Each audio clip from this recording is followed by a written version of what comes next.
Assalomu alaykum yaxshilar. Hozir biz tog'larda, Angren, Ohankor o'rtasidagi tog'larda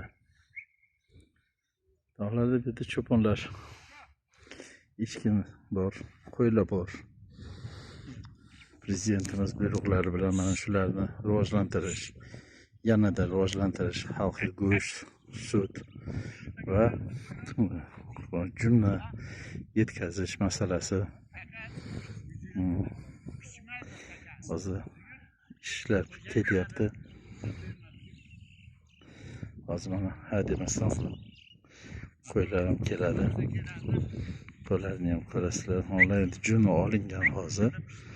Bo'lmasa juni olmasa bular og'irlashib ketadi. Hozir bahorda junni olib yengillashtirib ketayotgan echkilar.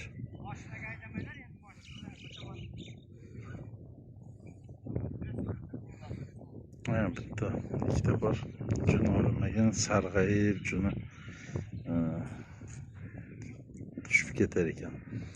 Shu uchun junni olmasa bo'lmaydi. Ko'ryapsan, ichidami juni olinmaganlar bor.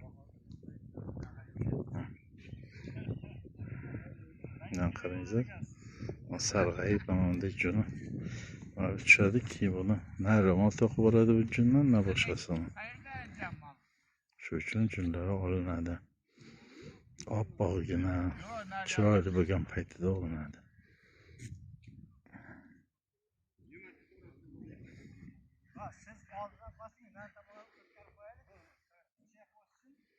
Mashinani oldi, mashinani qondirsa ham bo'lmaydi.